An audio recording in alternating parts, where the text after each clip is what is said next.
Estamos fazendo o início, a abertura oficial do nosso evento Perspectivas Econômicas e Setor Imobiliário 2022 e transmitindo agora ao vivo para todos os corretores, todos os gestores e também todos os colaboradores da Rede Brasília de Imóveis e todas as imobiliárias. Não vou citar uma a uma aqui, que senão a gente ocupa um bom tempo, né, da nossa apresentação. Participando aqui da mesa, a Juliana Rezende, que é presidente da rede, também da Coeme Imobiliária, o nosso querido Ovidio Maia, presidente do Secov DF, Sindicato da Habitação, e também proprietário da Ovidio Maia Imobiliária. E temos também, na outra ponta, o nosso querido professor Sérgio Oliveira da Silveira, professor do CEUB, economista, que trabalhou aí um bom tempo no mercado com grandes operadoras e que vai poder também transitar aí com algumas informações relevantes sobre perspectivas econômicas. Agradeço a participação de quem está presente aqui e vou passar a palavra agora para a nossa querida Juliana Rezende para falar um pouquinho sobre rede e sobre as expectativas do nosso encontro. Bom dia, pessoal. Queria primeiro agradecer aí pela participação de todos, de quem está aqui, de quem está assistindo a gente pelo YouTube também. A gente está iniciando no final do ano, mas a gente está iniciando uma série de eventos que a gente vai trazer mais conhecimento para os nossos corretores. Então, a ideia é que a gente está começando no final do ano, mas a ideia é que para o próximo ano a gente tenha aí já no começo do ano alguma coisa vindo para vocês, tá?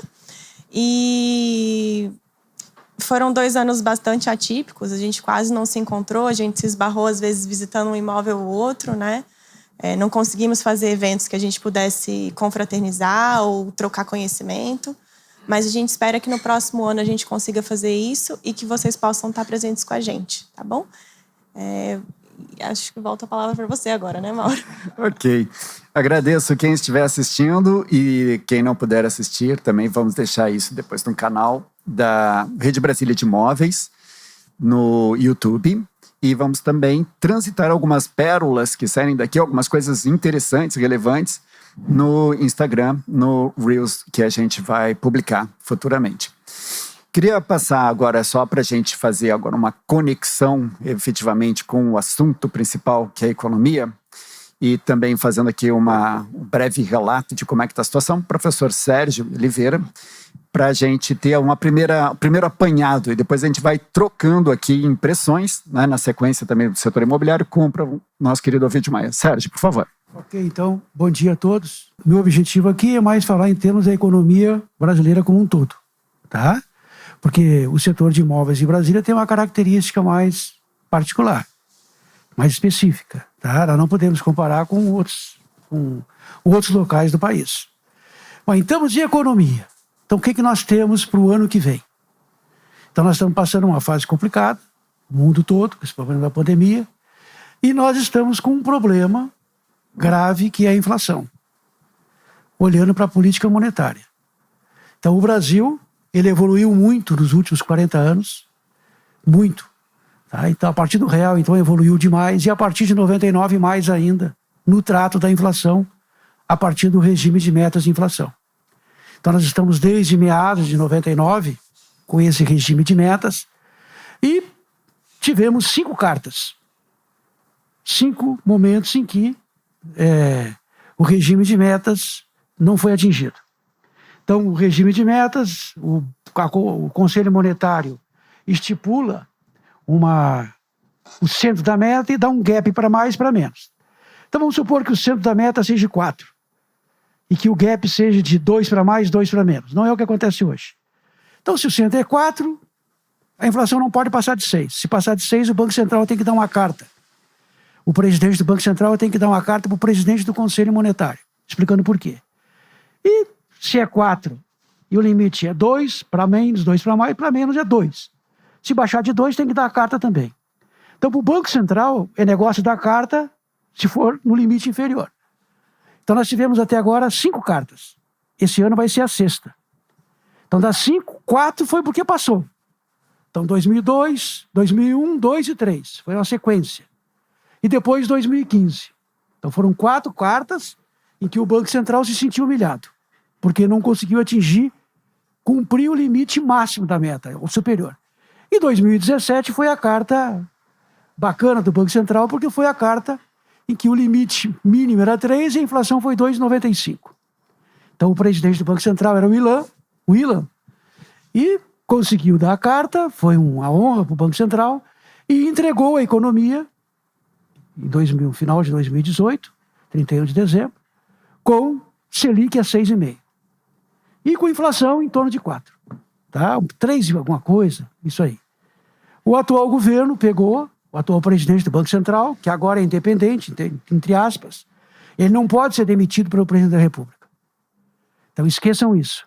Em fevereiro foi votada uma lei complementar, a oposição entrou no Supremo, e o Supremo, por 8-2, disse que não, a lei é legal.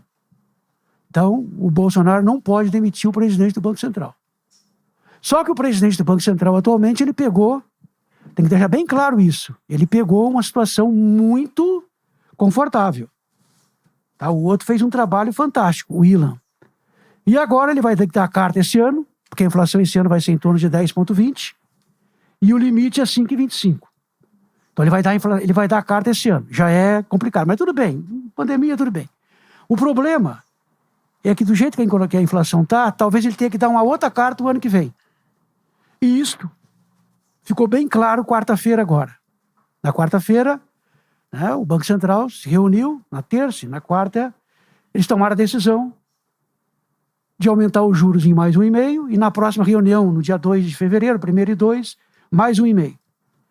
Então, e o Banco Central pegou pesado agora. Tá? Foi a primeira que ele pegou de fato com vontade de dizer o quê? Eu não vou tolerar dar outra carta, entre aspas. Ele não escreveu isso, está implícito. Dar outra carta em 2022. Então, nesta reunião de quarta-feira, no que o Banco Central declarou, a expectativa de Selic para esse ano, com base no Banco Central, é de 12,25. Terminando o ano em torno de 11,5.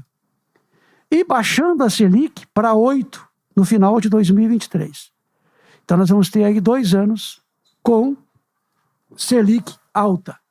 E a expectativa do Banco Central é que ele consiga, o ano que vem, levar a inflação agora de 10,20 para 5. O que é muito difícil. É fácil sair de 5 e para 10. Todos nós aqui sabemos isso. Principalmente os mais velhos. Chegamos à inflação de 50%, 80% ao mês. Agora, trazer de 10,20 para 5 vai ser um ano complicado. Daí, ainda por cima, o problema de eleição, esse negócio tudo. E o Banco Central, ele administra 2 políticas. A cambial e a monetária. Ou seja, a inflação. Tá, que, na verdade, quem determina a política monetária é o Conselho Monetário. Então, o quadro para o ano que vem, em termos de Brasil, não é, né, de um céu de brigadeiro em termos de PIB. Então, se nós conseguirmos pegar um PIB o ano que vem em torno de 1, salta em foguete. Tá bom demais. Mas isso é uma média Brasil. Não tem nada a ver com Brasília. E Brasília tem as suas características. Nós temos um setor forte, que é o setor público, onde não há problema de desemprego. Mas já há uma defasagem em torno de 15% a 16% no salário dos caras, porque nós temos inflação de 10,2% esse ano, e mais 4,5% ano passado. E se pegar a inflação de 2019, já vai dar em torno de 20% de perda, sem aumento. Tá? Então, o quadro para o ano que vem, para a economia como um todo, ela é complicada. Sérgio, ok? Deixa eu fazer aproveitar um gancho que você deu aí muito interessante, que é a questão cambial e a questão da Selic. E aí já passar a palavra aqui para o Ovidio, porque quando a gente fala de Selic, a gente está falando também impacto em toda uma cadeia de juros cobrada no mercado. E isso bate, inclusive, em financiamento, que ainda, né, não foi afetada diretamente, mas a gente já percebe sinais. E aí eu vou passar a palavra aqui para o Ovidio, já para ele já fazer um comentário um pouco sobre o setor imobiliário, em cima dessa pressão inflacionária e taxa de juros, e comentar um pouquinho também se ele já vem acompanhando. O Ovidio é uma pessoa que tem um trânsito muito grande também com relação a esses dados, com relação a essa questão de juros de financiamento e demanda do mercado. Ovidio, por favor. Bom dia a todos e a todas. Presidente Juliano, muito obrigado pelo convite, professor Sérgio, professor Mauro, a todos que estão nos ouvindo. Realmente falar do mercado imobiliário para profissionais com visão e competência que todos aqui que estão participando não é fácil. Entretanto, é sabido, a taxa Selic houve a mudança, Mas o mercado imobiliário brasileiro, nós temos aí convivido ao longo dos anos, sempre foi. O brasileiro não se assusta muito com a inflação. É só fazer uma leitura de que nós chegamos a ter uma inflação na época do governo Sarney de 90%. É um número que qualquer cidadão no mundo não consegue entender. Qualquer país do mundo, qualquer economista do mundo não consegue entender esses números. E ainda assim o país conseguiu passar por essas questões, né, do Plano Cruzado 1, Plano Cruzado 2, depois nós tivemos na sequência lá, na época com o Fernando Henrique Cardoso, que fez aquela conversão, mas nós passamos aí de uma inflação muito grande. Então eu entendo que nós estamos hoje com a taxa Selic passando a casa dos 9, mas não olharmos não tão distante, em 2012, 2013, 2014, a taxa Selic passava de 14%, chegava a 15%, nós tínhamos uma taxa de juros muito maior. E ainda assim, o mercado imobiliário brasileiro, ele continuou trabalhando. Claro, tem as intempéries, tem as dificuldades, mas ele continua. Então, nós temos aí realmente esse momento, até porque nós estávamos com a taxa de juros muito baixa, né? A taxa Selic estava bem baixa, a questão da taxa de financiamento realmente nunca teve tão factível, tão fácil para quem vai tomar o crédito no Brasil, porque em alguns casos, se você, o comprador do imóvel, desse algo em torno de 20% de entrada e financiasse os 80% com a taxa de juros inicialmente do ano retrasado, por exemplo, no início do ano passado, a prestação fica muito próxima do aluguel, ali um diferencial, né, em torno de 30% acima do aluguel a prestação. Então todo mundo realmente opta por comprar imóvel. Então, assim, eu penso que nós profissionais de segmento, estava falando com o professor Mauro aqui recentemente, que eu tinha um professor na faculdade que dizia que a pior coisa que um vendedor pode fazer é abrir o jornal domingo de manhã ou qualquer dia de manhã. Porque o jornal só tem matéria negativa, só tem pontos ruins, porque é o que vende matéria é isso. O profissional ele tem que fazer a leitura do mercado. O próprio presidente do Bradesco, semana passada, já estava a expectativa da taxa Selic passar de 9%, ele disse que eles não estão conseguindo aumentar o spread de juros, porque não tem o tomador na ponta final. Não adianta você subir demais a taxa de juros, que você não tem o tomador. Mas, fora um pouquinho da taxa de juros, nós temos que fazer uma outra leitura do mercado imobiliário do Distrito Federal. Nós fazemos aí a economia do DF. O DF sempre foi o terceiro mercado brasileiro no mercado imobiliário. Já chegamos a bater ser o segundo mercado quando lançou o setor noroeste, lá em 2009, 2010. Mas tem um dado muito importante. Brasília tem passado por um processo de regularização muito bem feito. E aí eu falo, nós estamos representando o Secov. O Secov é a empresa, é o sindicato que representa a empresa de compra, venda, alocação, administradoras, incorporadoras, e que trabalha com as empresas. O que nós defendemos? A questão da segurança jurídica. E realmente, independente da ideologia, de qualquer posicionamento, o governo tem feito aí um bom trabalho na regularização das cidades. Nos últimos 2 anos, nós tivemos aí de regularização de mais de 31 condomínios que eram irregulares. Foram feitos e tem que ser feito, não tem mais como. Como que você vai derrubar? Falavam-se que Brasília tinha algo em torno de 50% de imóveis irregulares. Hoje falam em 30%. Quantos condomínios tem no DF? Eu, particularmente, sou membro do Complan. Eu, particularmente, não sei. Eu digo que eu tenho uma brincadeira que eu faço, que os condomínios em Brasília é tipo Pokémon, né? Você mata um, vem 1 milhão. É um negócio inacreditável. Mas, indo para o outro lado agora, nós temos o seguinte: a perspectiva de médio e longo prazo para o mercado imobiliário, ela é muito boa. Porque na medida em que você tem essas cidades regularizadas, nós temos aí imóveis que poderão ser comprados através de financiamento. Porque esses imóveis até então, eles só poderiam ser trocados ou comprados à vista. E esse mercado está aí. É só olhar à nossa frente aqui, o Jardim Botânico, toda a região, Jardim Botânico, todo o Grande Colorado. Então, Brasília, ela é pujante. Só mais um dado para vocês terem uma ideia do que tem que ser feito. Nós temos a eleição na esfera federal o ano que vem. Na última eleição da Câmara dos Deputados e Congresso, nós tivemos a troca de quase 50% dos deputados. Houve um aquecimento do mercado imobiliário local, de mudanças de locação, e aqui todo mundo é do mercado, e de compra e venda também. E, por outro lado, muitas pessoas que nunca tinham trabalhado em Brasília vieram para Brasília. E outro fator impressionante é que quem vem para cá não volta. É só olhar os dados do IBGE dos últimos 20 anos. A nossa taxa de crescimento anual, no último ano, foi de 1,7%. E os dados do IBGE, o censo é de 2010. Mas fazendo uma conta de padaria, meus amigos, vamos falar em uma conta simples, eu vou arredondar para 3 milhões de habitantes o Distrito Federal.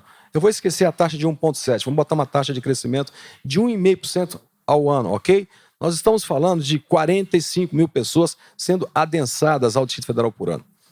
Segundo os dados do IBGE, voltando, eu estou falando dados oficiais, e isso está defasado, que é de 2010, vem ser atualizado pela PNUD, o DF tem, em média, 3,3 habitantes por imóvel. Mas eu vou arredondar, vamos falar 3 habitantes por imóvel. Se nós dividirmos aí 45 por 3, olha o número de quantidade de imóveis que nós temos. E eu vou ser mais modesto, eu falo, não, vou fazer uma conta sem fazer divisão. Eu vou fazer uma conta que eu gosto de fazer, que nós precisamos de pelo menos 10 mil imóveis por ano no DF. Qualquer conta que vocês fizerem vai chegar nisso. E eu estou sendo conservador. Pode fazer a conta. Hoje o DF tem algo em torno de 1 milhão de imóveis, sejam regularizados ou não. É só pegar também as taxas da inscrição da SEB, que você tem na Ceilândia, cidade satélite, tem um local que você tem a coabitação, tem 3, 4, 5 imóveis no mesmo terreno. Mas vamos dizer o seguinte, nós temos aí a necessidade de ter 10 mil imóveis por ano. Olha, senhores, olha o quanto que esse mercado é pujante para o mercado imobiliário. Olha o quanto de imóveis que nós podemos vender. Seja para alugar, esse cara vai chegar aqui, ele vai ter que alugar o imóvel, então nós vamos vender para o investidor que vai alugar, entendeu? Ou para a pessoa que vai comprar. Então, ele no médio e longo prazo, e o ano que vem, volto a dizer, nós temos esses dados aí, esses números reais, que tem necessidade. O que tem que ser feito é que, naturalmente, e aí volta um pouco da Covid, né, professores e demais aqui, que todo mundo sentiu, que o mercado imobiliário mudou. Eu acho que tudo que nós fazíamos tem que esquecer. Eu falo isso no meu escritório, na minha empresa. Tudo que eu fazia tem que esquecer, porque a Covid trouxe novas perspectivas, acelerou o nosso processo, ele qualificou o nosso processo de venda. Aquilo que nós vimos, né, trabalhar na tecnologia melhorou bastante. Eu recentemente vendi um imóvel que eu fiquei impressionado com o nível de informação que o cliente tinha. Ele estava na Argentina, era um militar, ficou muito tempo lá. Ele passou 1 ano estudando os imóveis do Distrito Federal. Ele me mostrou uma relação da quantidade de imóveis que ele tinha visitado pela internet. Desses imóveis, quando ele chegou no Brasil, ele visitou 3 imóveis. Eu sou muito criterioso nas informações, eu tinha muita informação do imóvel. Mas ele tinha informações que me surpreenderam. Ele tinha a planta do imóvel, onde ele conseguiu, eu não sei. Você vê o volume de informação. Ele falou, ó, dessas relações que eu fiz, eu visitei 3 imóveis. Ele tinha visitado o imóvel de dia, de noite, final de semana. Então você vê o nível da qualificação que o nosso cliente tem. Então, por que eu estou falando isso? Dizendo que o corretor de imóveis, nós empresas, temos que melhorar a nossa informação. E mais um dado importante, senhores, aqui, ó. No prédio de longo prazo do Distrito Federal, vamos nos ater aqui a um dado aqui da DF 140. A DF 140 que está sendo regularizada, o governo fala lá que na região tem que ter algo em torno de 1 milhão, limitado a 1 milhão de moradores.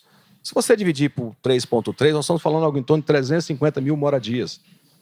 Imóveis com escritura, imóveis que poderão ser financiados.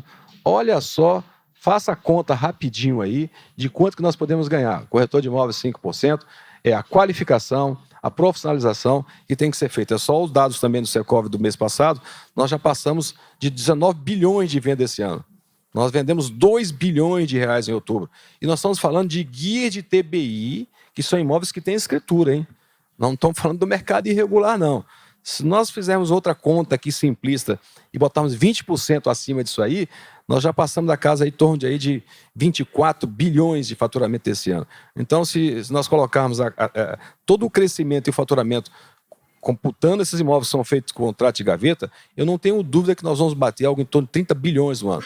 E aí, colegas corretores e as empresas, vejam os números que estão aí. O que nós temos que ter é qualificação, competência, conhecimento, ficar atento à economia natural, ter conhecimento da taxa de juros, mas, acima de tudo, ter confiança e fazer a leitura do segmento futuro. Essa é uma visão, né, professor, que eu penso. Ovidio, só fechando aqui o que você estava comentando, a gente percebe que a gente tem uma série de lançamentos em andamento, né? Fase aí de construção, tudo mais. E isso se associa ao fato dessa projeção da necessidade de um aumento de imóveis na cidade, mas a gente também tem um estoque de imóveis desocupados razoavelmente bom ainda, né? Não é exagerado, mas ainda com bastante oferta. Como é que você vê essa relação entre quem mais comercializa imóveis usados, imóveis prontos, versus os lançamentos que vêm ocorrendo na cidade? Pô, bacana essa pergunta. Existe um dado, o americano mede tudo, né? Eu sou um apaixonado pela cultura do americano. Você pode até não gostar, mas ninguém vende um produto melhor que o americano. Eles vendem tudo e vendem bem. Eles fazem planejamento. Como é que eles fazem a métrica de imóveis usados em média? É o seguinte, a cada um imóvel novo vendido, são vendidos 3 usados. E aquele imóvel novo, no ano que vem, quando ele é entregue, passou a chave, ele passou a ser o mercado de usados. Então é 1 para 3. Ou seja, é aquela velha conta de Pareto, 80-20, né? Eu digo, 80-20 seria 1/5. Mas mais ou menos já tivemos época aqui em Brasília também, que na época de lançamento, que, por exemplo, de Águas Claras, com certeza foi vendido muito mais imóveis novos. Mas se nós colocarmos um imóvel novo para cada 3 usados, esse mercado, ele é um mercado aquecido. Essa questão de existe aí muitos imóveis fechados do Distrito Federal, eu diria que isso aí é muito folclore, na minha opinião, com todo respeito. Tem um número no Distrito Federal que nunca baixou, fala que o déficit habitacional do Distrito Federal é algo em torno de 120 mil imóveis por ano. Mas eles falam isso muito na classe, né, nas pessoas de 0 ali a 3 salários mínimos, que são as pessoas mais necessitadas. Essas questões dos imóveis grandes, fechados aí, é porque existe também, professor e demais aqui, na minha opinião, as pessoas que diversificam seus investimentos. Eu posso ter o meu dinheiro em dólar, em ouro, eu posso ter no mercado de ações e eu posso ter também ele no imóvel, ainda que pague o IPTU, ainda que pague o condomínio. Historicamente, o Distrito Federal, se você é uma média, nos últimos 20 anos, eu gosto muito de fazer essa leitura, nós temos indiscutivelmente uma variação de 10% a 15% de valorização ao ano do imóvel. Não tem como você medir. Você pode ter um momento, veja agora, os imóveis subiram e eles não retornam. Quando o imóvel estiver mal avaliado, se o porteiro do prédio que avaliou, se foi o síndico ou foi o pintor, né, que eu digo que o porteiro do prédio, ele é aquele cara que é médico, ele é mecânico, ele é pintor, e se a pessoa tiver um problema de saúde, ainda faz uma garrafinha, uma garrafada lá, ainda resolve. O cara é santo, é psicoterapeuta, ele entende tudo, e ainda é o jornalista da região, né, que dá a informação da vida de todo mundo, mas é uma brincadeira. Mas eu diria que nós temos realmente que fazer uma leitura para esse segmento. Essa questão do imóvel, outro número no Brasil, diz que nós temos um déficit de 6 milhões de déficit habitacional. Desde quando eu entrei no mercado imobiliário brasileiro, diz que tem um déficit habitacional de 6,5 milhões no Brasil. Nós temos atualmente no país, para vocês terem uma ideia, 13 milhões de contratos de imóveis de locação no país. Esse número nunca baixou de imóveis locados. É só pegar os dados do IBGE, essa relação. O Distrito Federal tem uma taxa de índice de contratos de locação, de imóveis locados, talvez o mais alto do Brasil. A média nacional é 18%, é muito aquém se você pegar em alguns países da Europa, que chega a bater 70% de imóveis locados. Brasília bate algo em torno de 28%, quase 30% de imóveis locados em relação aos imóveis que são pelos proprietários. Mas, em contrapartida, nós temos um dos maiores índices de imóveis quitados, porque nós temos uma taxa de renda muito alta e também, se você fizer uma leitura, a taxa de financiamento no Brasil, um dia eu estava numa reunião com o pessoal da Caixa Econômica Federal, eles colocaram que o índice de inadimplência do Distrito Federal estava em 3,2%, e eu discordei na hora, porque a taxa de inadimplência do mercado imobiliário de financiamento é de 1,9%, quase 2%. Só que eles pegaram todo o entorno do Distrito Federal. Na hora que você pegou o entorno do Distrito Federal, Minha Casa Minha Vida, que Brasília pega ali, Planaltina de Goiás, Águas Lindas, Valparaíso, e aí ele quase que dobrou o índice de inadimplência. Porque no DF, eu tenho convicção, eu falo, vocês têm que separar a inadimplência do Distrito Federal com o entorno. Nesse mercado não tem nada a ver. E eu fiz essas discordâncias, o pessoal na época entendeu, mas eu diria que, você vê, historicamente, a pessoa quita o imóvel, ele faz uma conta, se ele faz em 60 meses, só para a pessoa entender bem, ele quita no prazo de 65 meses. Essa é a média do Brasil. A pessoa quita, ele procura antecipar a quitação do imóvel. Então, o mercado imobiliário, com a Covid, ele nunca mais será o mesmo. Entendeu? Na minha opinião. Nós temos aí uma mudança, seja de conceitos, eu acho que essa questão da convivência, da moradia, junto com o trabalho, ela vai permanecer. Ela vai permanecer, porque nós não sabemos como é que é o futuro. Teremos aí uma outra cepa, uma outra variante, uma outra Brasília, ou outra Porsche, outra Ferrari, eu não sei qual é o nome, mas essa questão desse mix entre morar e trabalhar, isso é uma tendência mundial, esse trabalho híbrido aí. Então eu acho que as pessoas hoje buscam muito mais o imóvel que atenda a necessidade familiar para trabalhar. É só olhar os índices de material de construção nos últimos 2 anos, cresceu absurdamente, porque a pessoa estava em casa e viu que precisava reformar lá, a pia estava quebrada, que aquilo que a mulher falava que o armário estava quebrado, que a pia estava quebrada, ele realmente viu. Porque ele sai para trabalhar cedo, chega em casa à noite, ou seja, lugar que você mesmo ficava em casa. Você só dormia e final de semana. Então você começou a adaptar. Você tem uma questão melhor de tecnologia, os filhos estavam estudando em casa, você tem que trabalhar. Então, são essas questões aí que eu acho que a gente tem que avaliar e fazer perspectiva. É importante andarmos com a economia, sim, professor, mas fazer a leitura da necessidade local, ela é muito importante. Esse adensamento não tem explicação. O Distrito Federal precisa de 10 mil imóveis por ano. Não tem. E nosso número hoje não bate 4 mil de estoque. Interessante. Isso, geral? Posso só reproduzir aqui por conta da live, né? Mas a ideia da pergunta é exatamente por conta de déficit habitacional versus áreas que estão sendo revitalizadas, e foi exemplificado o setor comercial sul, é isso?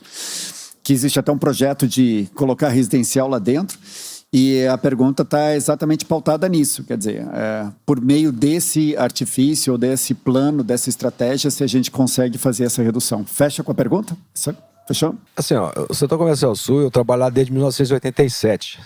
Então eu conheço muito bem, saí um período, eu adoro o setor comercial sul, porque o setor comercial sul, ele tem toda a infraestrutura que você pode imaginar. Você tinha todos os bancos, você tem todos os cartórios na frente. Eu estou acostumado a sair do setor comercial sul, meu escritório em frente ao Bote Brasil ali. Eu pego um ônibus, vou na 505 Sul, ou vou na 504 Norte. Às vezes você ia no antigo Zebrinha, né? No saudoso Zebrinha, que às vezes é muito mais rápido você sair de ônibus ali e voltar. Essa questão da moradia no setor comercial sul, ou nos grandes centros, isso foi um movimento que aconteceu no mundo inteiro. No mundo inteiro aconteceu. Porque o que há de mais caro que a pessoa, digamos que as empresas ou o governo tem que avaliar, é a infraestrutura. A infraestrutura está toda lá. Nós temos energia, nós temos esgoto, nós temos cabeamento, nós temos avenidas que cortam o setor comercial sul nas duas extremidades e nas laterais também. Nós temos ônibus que circulam todo o DF e em torno. Nós temos a linha do metrô que chega no local. O que tem o setor, eu já falei isso outras vezes, é que, infelizmente, o governo abandonou o setor. O setor nunca houve nenhum investimento no setor comercial sul. Em relação à questão de moradias, eu sou um defensor do setor comercial sul, porque isso é uma tendência no mundo inteiro. Esse movimento houve no centro de São Paulo, esse movimento está sendo no centro do Rio, inclusive de hotéis, agora transformando em áreas residenciais. Por quê? Você não pode jogar no lixo, desculpa a expressão, o que o Estado fez ao longo de 60 anos. A infraestrutura está lá, você está no coração de Brasília, você está no coração do país, você está 1,5 km das Planadas do Ministério, você está 1 km do Buriti. Você está a 200 metros ali do eixo monumental. Então, Brasília, o setor comercial sul, ele precisa de um olhar, de um planejamento urbano. Essa questão de moradia, as pessoas estão pensando que vão fazer apartamento de 4 quartos lá. É claro que não. Isso é um apartamento, existe uma discussão que as pessoas querem um tipo de imóvel de interesse social, e essa é a grande discussão. Né, são apartamentos menores, são apartamentos pequenos, que isso é uma tendência mundial, não adianta. O pessoal está lançando apartamento de 12 metros, até de 8 metros, de 9 metros já lançaram. Então eu acho que nós temos que olhar, sim, o segmento tanto do mercado privado tem que trabalhar com isso também, apoiar esse segmento, seja ele residencial, seja ele numa questão de retrofit dos imóveis comerciais, mas eu não vejo outro caminho para o setor comercial sul, na minha opinião, que seja um uso misto. O Distrito Federal, essa região tombada pelo PPCub aqui em Brasília, ele tem uma anomalia. Poucos lugares do mundo você não tem a questão de você não ter uso misto. O setor comercial sul tem que ter uso misto. Você tem lugar aqui que só pode oficina, só pode hospital, só pode igreja. Isso vai na contramão. Tudo bem, respeitamos a questão do tombamento, mas o setor comercial sul tem que ser permitido o uso misto. Em termos de comerciais, lá pode tudo. Lá pode de igreja a boate. Talvez sejam os melhores usos, os maiores usos do Distrito Federal. E também é mais ou menos parecido com o setor bancário sul e norte, e também da SLN, né, que é aquelas imóveis de comércio local da Asa Norte, você consegue baracionamento de tudo. Mas eu entendo realmente que nós temos que defender essa questão. Avançamos, o IFAM fez uns questionamentos. Lá, o governo tem um projeto de requalificação do setor comercial sul, que é maravilhoso. Eu conheço esse projeto de requalificação. O governo fez esse projeto de requalificação. Mas se não tiver a moradia, hoje o setor comercial sul está com mais de 50% desabitado.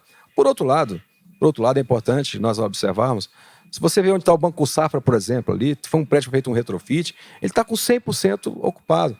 Tem o edifício Bandeirantes que fica na parte de trás. Ou seja, veja que se fizer um retrofit e fizer uma requalificação no imóvel, ele tem consumidor para ele. Tanto que esses 2 prédios que fizeram esse retrofit do Comercial Sul, ele trouxe todos os bons clientes, foram todos para eles, migraram para lá.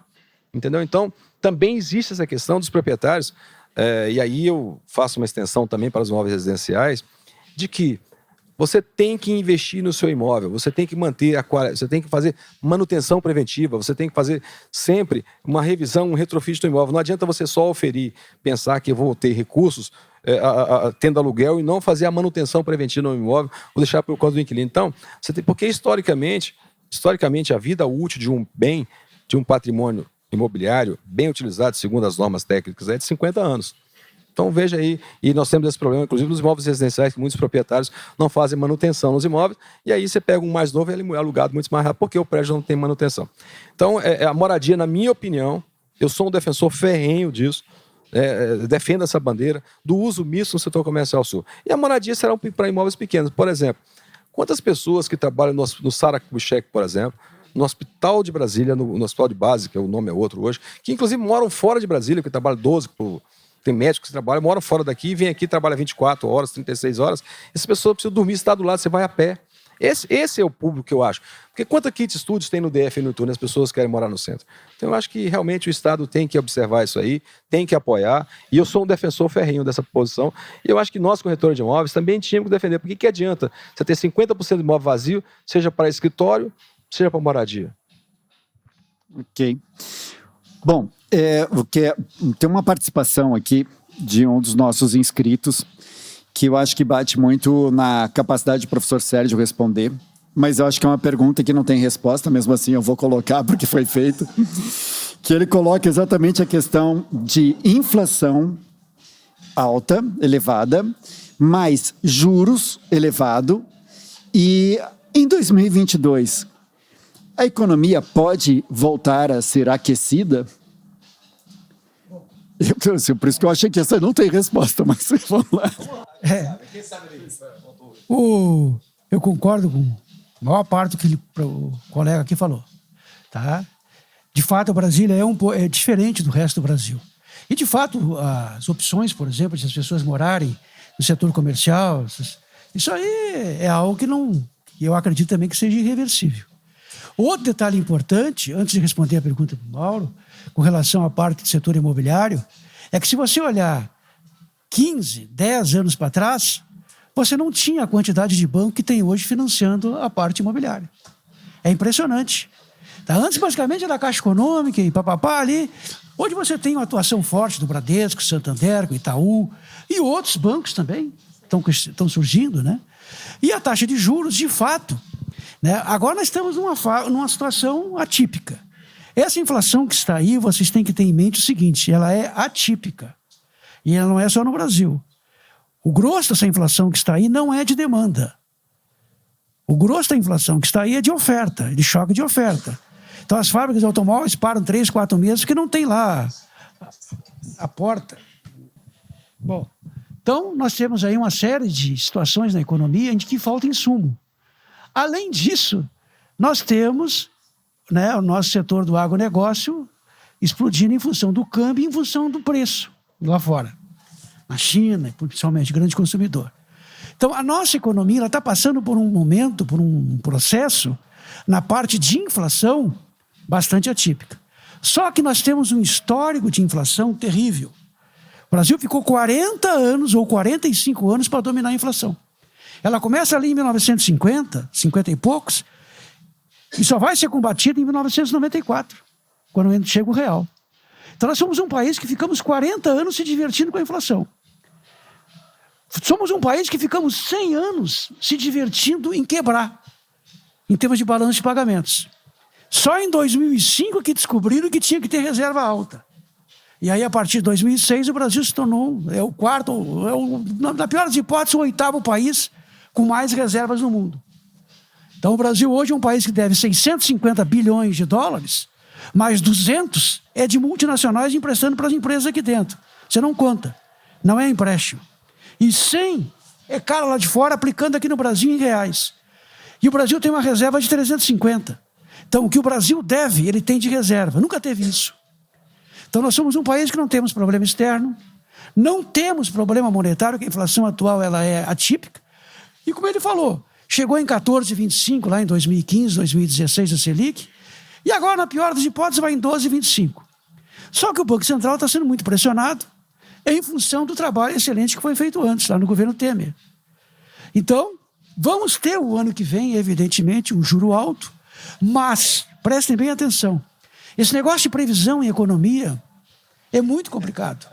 Se vocês pegarem o último Focus do ano passado, 31 de dezembro, o Focus estimava para dezembro agora, vamos pegar em termos anuais, câmbio de 5. Então não erraram muito, porque para acertar no câmbio é muito difícil. vai estar em torno de 5,50. Imaginaram a Selic de 3, vai terminar em 9,25. Imaginavam a inflação de 4, vai terminar em 10,20. Imaginaram um PIB de 3,5, vai dar aí 4,5, 5. Então, estimativas em economia é muito complicado, porque você tem uma série de variáveis que envolvem, não é só aqui dentro, a parte externa. E o Brasil é um país totalmente jabuticaba.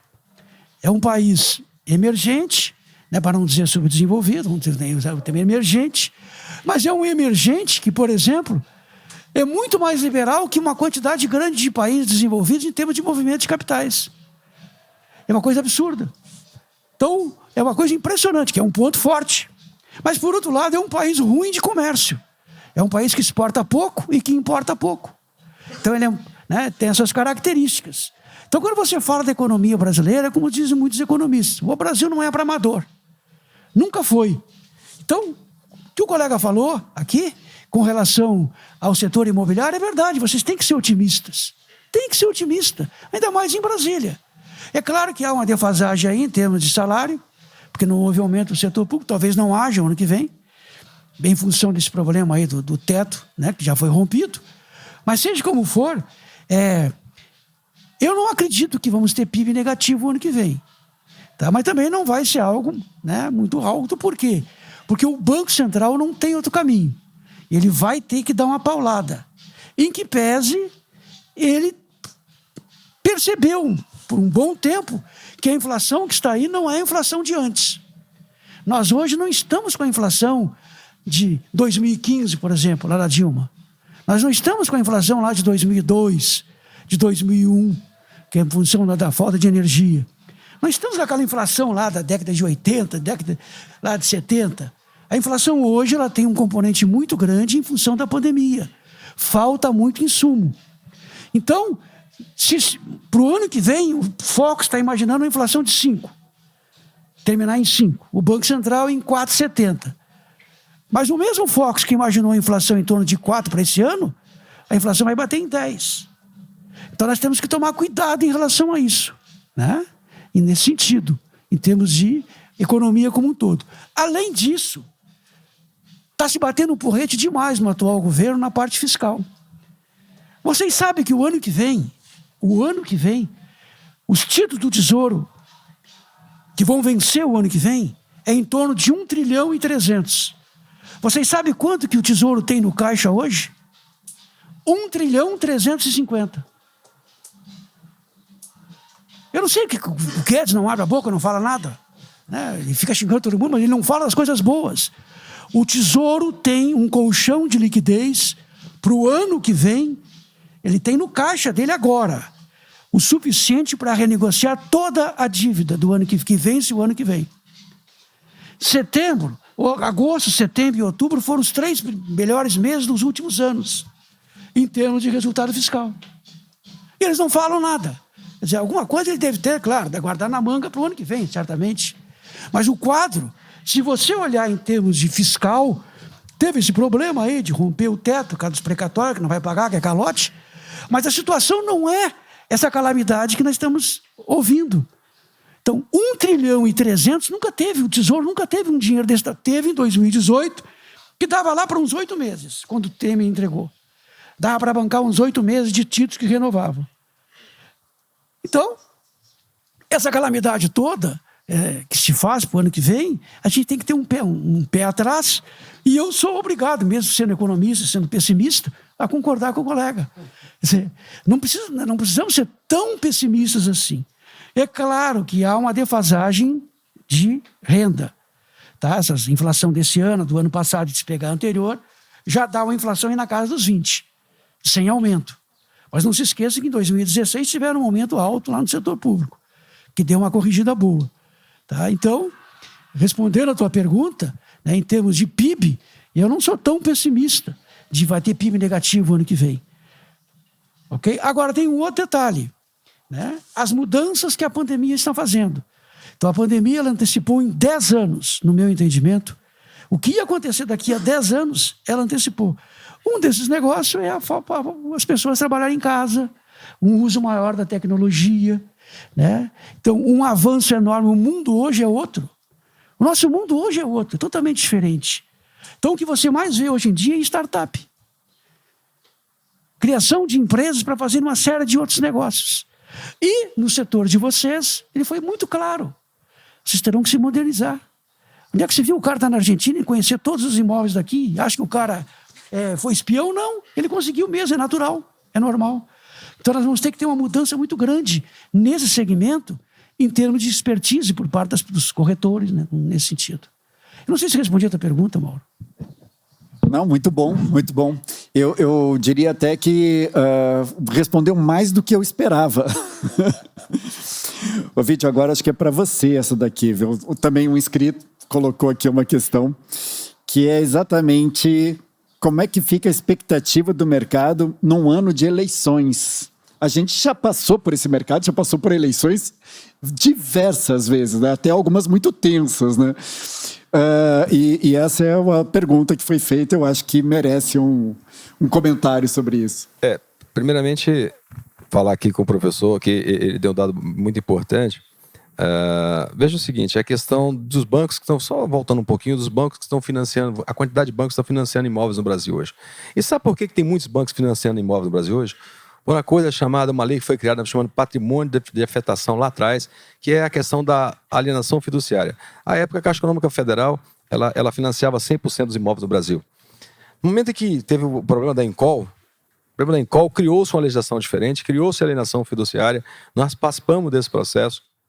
Pra você ter uma ideia, em 2003, no Brasil, tinha algo em torno de 3 bilhões por ano de financiamento. 3 bilhões, em 2003, 2004. O mês passado, mês de outubro, no Brasil, só de financiamento do SBPE, professor e demais aqui, foram 13,86 bilhões de reais no Brasil financiados. Olha só, nós estamos falando em um mês, ele foi 4 vezes mais do que teve o ano 2003. Mas por que isso? Segurança jurídica. No momento em que os bancos seguiram segurança jurídica, o cara está inadimplente, não pagou, a Caixa Econômica levava de 8 a 10 anos para tirar a pessoa do imóvel. Hoje, com a alienação fiduciária, você não pagou, você faz uma notificação via cartório. Então, isso trouxe uma coisa que eu busco muito no mercado imobiliário, que eu acredito, que uma das soluções é a segurança jurídica. Como bem disse o professor, a lei da oferta e da procura, essa é a lei máxima da economia que não adianta, ninguém vai conseguir mudar. O exemplo está aí agora das leis que quiseram mudar, estabelecer por lei, trocar os contratos de locação do IGPM para o IPCA. É só que o IPCA já começou a subir, o IGPM começou a baixar. Olha só, o cara quer legislar sobre índice. Isso é um absurdo, isso é uma aberração. Nós tivemos em setembro de 2019, o índice do GPM foi negativo. Então não dá para você legislar taxa de juro por lei, né, professor? Então, essa questão voltando aqui à questão do ano que vem, eu disse há pouco, o exemplo em 2000, há 4 anos, nós tivemos um aquecimento, eu dei uma entrevista na época, logo no ano seguinte, a procura, na verdade, passada a eleição, a procura de imóvel para alocação foi imensa. Todo mundo aqui sabe disso. A quantidade de imóveis que foi à procura, porque trocou 50% do legislativo do Brasil. Na Câmara dos Deputados foi 52%, me parece. E aí vieram todos os assessores, esse pessoal precisava morar. Você tem uma ideia também em relação a Brasília? Aqui circula muito dólar e muito euro. Mas por que circula muito dólar e muito euro? Nós temos entre embaixadas e organismos internacionais quase 200. Nós estamos falando de coisas legais. Nós temos quase 200, entre embaixadas e organismos internacionais. Só a embaixada americana em Brasília, ela aluga mais de 300 imóveis. E esse pessoal recebe em dólar, meus amigos. E esse dinheiro circula aqui na cidade. Então nós somos privilegiados. Nós somos privilegiados. O que eu volto a dizer aqui, professor, é que eu acredito sim que o ano que vem, claro, agora, tudo isso vai depender de planejamento, você tem que estudar o imóvel. Se o cliente pode comprar um imóvel de 2 quartos, dependendo da pergunta, não vendam de 3, porque senão ano que vem o imóvel dele vai estar no leilão. Essa questão da empurroterapia, que eu odeio essa frase. Um dia eu estava lá na Casa Parafuso há muitos anos e o cara contando uma história lá de que o cara foi comprar não sei o que lá, o cara vendeu um barco, vendeu não sei o que. Isso para mim é a pior história, acho que alguém já ouviu essa história. O cara vendeu um barco, vendeu um carro, depois o cara nunca gostou de pescaria, o cara chega em casa, puta, eu comprei esse barco, e xinga o vendedor pro resto da vida. Você tem que vender aquilo que a pessoa precisa. Se o cara está dentro da capacidade de pagamento da pessoa, se ele pode pagar uma prestação de 3 mil, não faça a prestação de 5 mil nele, que ele não vai conseguir pagar. Fidelize esse cliente. É o conhecimento do produto, é o conhecimento do cliente, é a capacidade de pagamento, é o conhecimento da taxa de juros. É isso que nós temos que fazer. Nós temos que fidelizar. Por quê? Essas startups estão sendo criadas aí também. Eu acredito nelas, mas eu acredito também que ninguém mais quer ser atendido. Eu acredito, ainda que a garotada está na tecnologia, que você não quer ser um número. Você não quer ser atendido por aquela pessoa lá, aquela figurinha porque você quer um atendimento personalizado. Eu recentemente vi uma entrevista do Ricardo Amorim, que ele falou uma coisa muito importante. É inegável que um robô faz uma cirurgia melhor do que um cirurgião à mão. Isso é inegável. A perfeição, ele vai pontual ali, milimetricamente perfeito. Mas o que o médico vai cuidar? O médico vai cuidar da cabeça da pessoa, vai cuidar da pessoa. E nós, corretores de imóvel, vamos cuidar da pessoa. A tecnologia está aí, mas o corretor ele vai comprar um imóvel pela internet? Vai. O cara viu lá na Argentina, mas ele chegou aqui, ele procurou atendimento físico. Ele procurou a gente, porque se nós dermos atenção, eu com todo respeito às startups, aos unicórnios da vida que vai criando, mas o atendimento à pessoa, ao cidadão, esse, na minha opinião, vai perdurar. E em relação à questão da eleição, volto a dizer, só para você ter uma ideia, o Distrito Federal esse ano teve aí de recursos 2 bilhões no caixa. E aí eu não tenho filiação partidária, então falo com qualquer... Não estou defendendo A ou B. O secretário André Clemente fez um trabalho maravilhoso, sobrou esse ano 2 bilhões de reais, é a quantidade de obras que está tendo em Brasília. Olha o efeito que vai ter no centro de Taguatinga, olha o efeito que vai ter no Recanto da Zema, com aquele balão que vai ter nessa. Então você tem obras estruturais aqui em Brasília que vão beneficiar bastante. E o ano que vem, já está dito, nós teremos 6 bilhões para a obra de infraestrutura no Distrito Federal. Olha o benefício que vai ter, de repente vai sair aqui na 23, aqui em cima, nos condomínios, aquele balão lá de cima. Olha o benefício que vai ter nesses condomínios. E o que isso vai trazer para nós? Compra, venda, porque o cliente vai querer, ao invés de levar 2 horas para chegar aqui no centro plano piloto, ele vai levar 1. E aí nós temos que estar atento a isso. Então eu acredito sim, que, claro, o mercado não vai ser tão aquecido como no início da pandemia, como no ano passado. Nós tivemos 2 meses, abril e maio foi ruim, mas a partir de junho de 2019, 2020, o mercado já aqueceu. Mas eu diria que o mercado vai continuar até pelo adensamento natural de 45 mil pessoas por ano. Nós precisamos de 10 mil imóveis no Distrito Federal por ano. Seja kitnet, seja 2 quartos.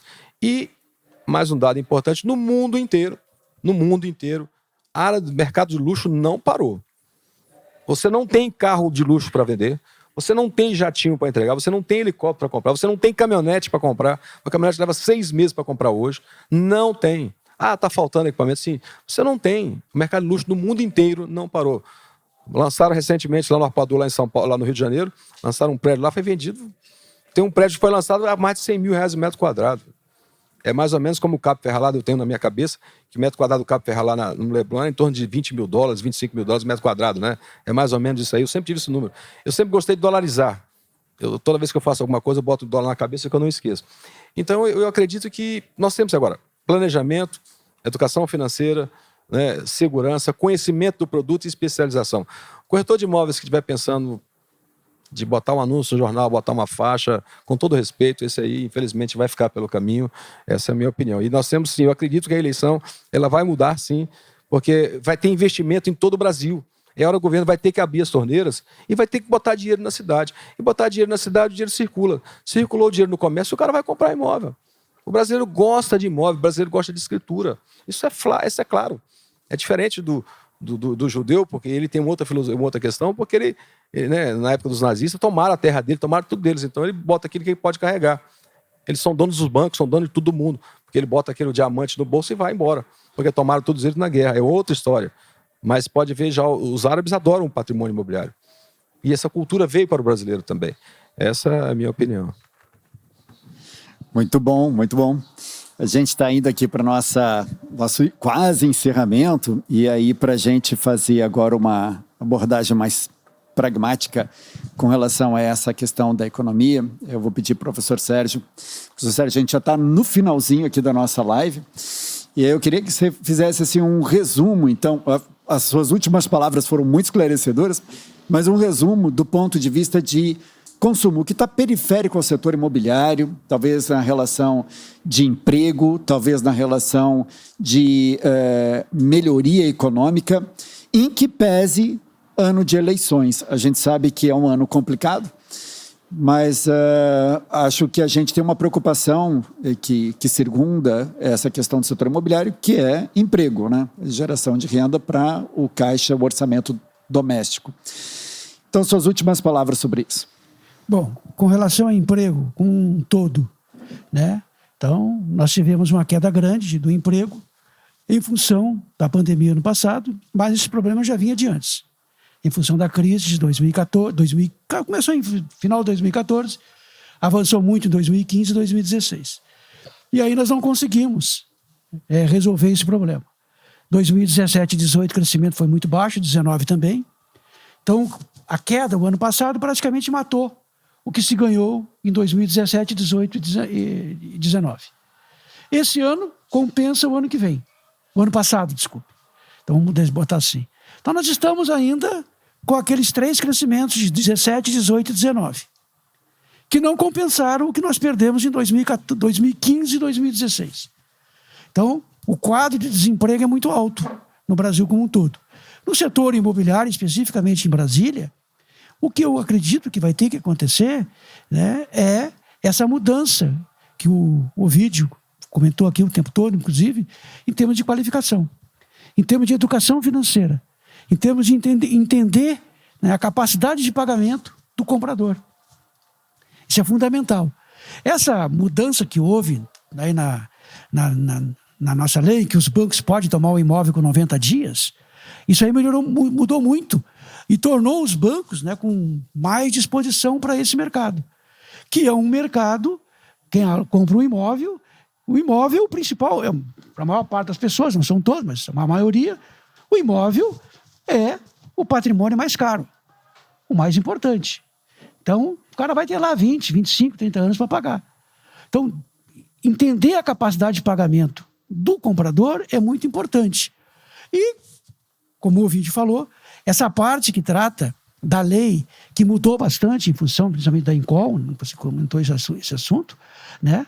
Mudou muito o setor. Então, para o setor de imobiliário, eu acredito que em Brasília, São Paulo, principalmente também, talvez o Rio de Janeiro, as perspectivas são muito boas.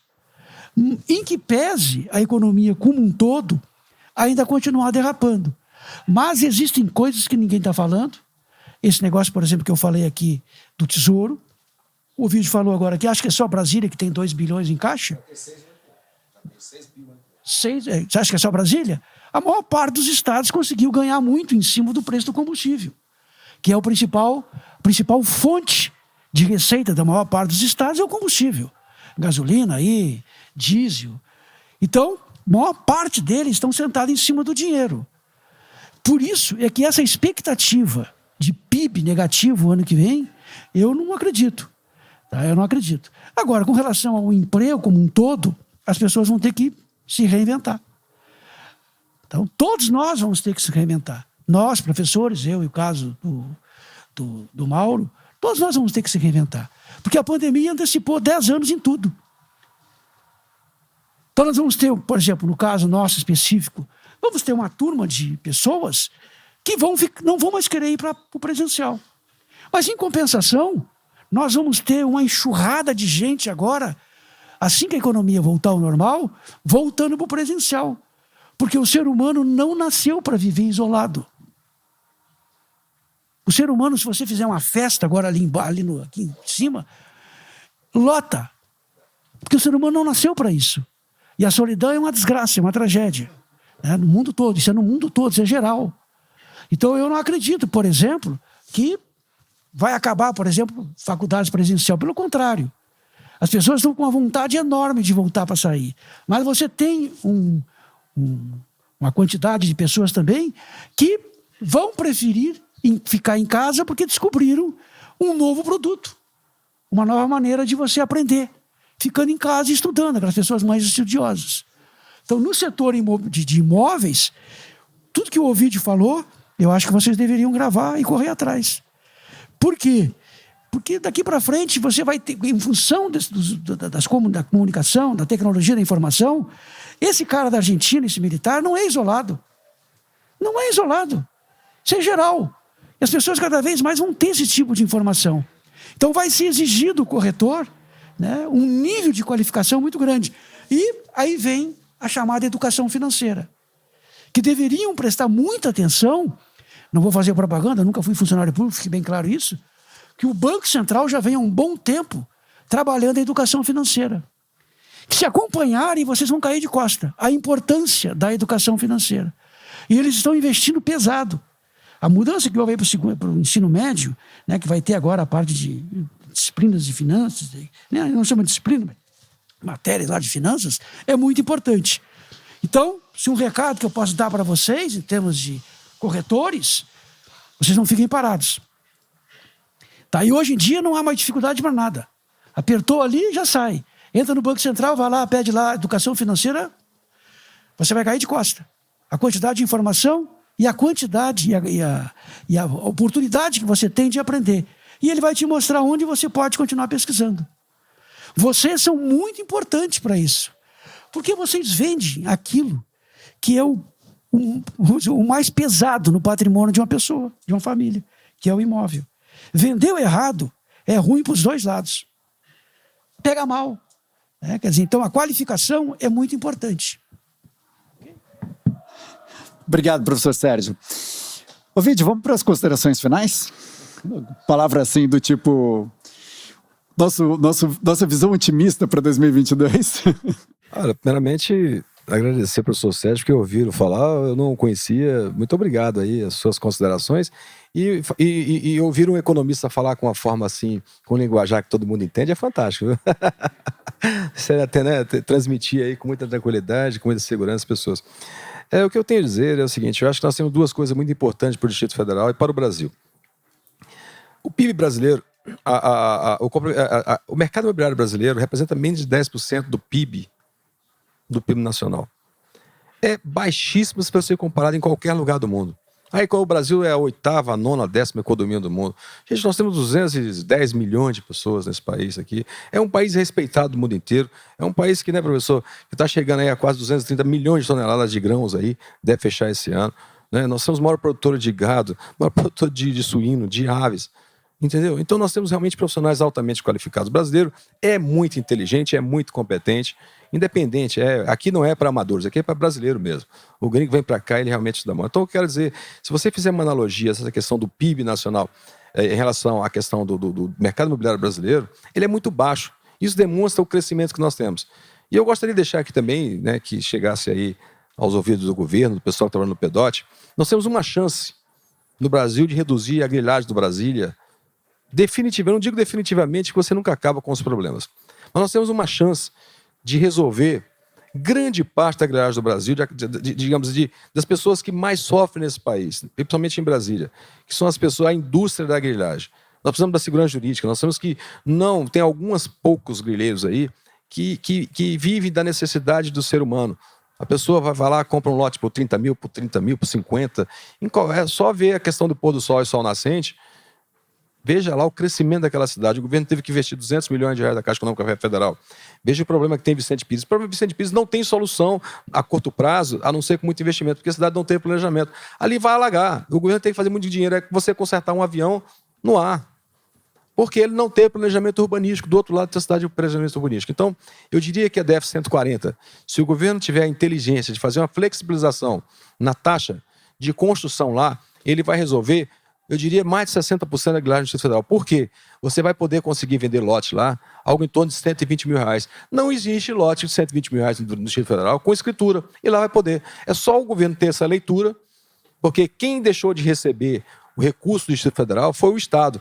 Quem deixou de receber não foi o Estado, foram os nossos cidadãos. Porque esse dinheiro está sendo reinvestido lá agora, lá em Vicente Pires, é apagar o incêndio todo dia lá quando chove, aquele problema todo, porque não houve planejamento. O governo do Distrito Federal tem a oportunidade de reduzir a grilagem do Distrito Federal. Nós estamos agora nascendo uma outra favela aí, que é a 26 de setembro. Eu até brinco, gente, vai ter a 26 de setembro, 28, 29, 32 de fevereiro, porque aqui a indústria ela é muito boa.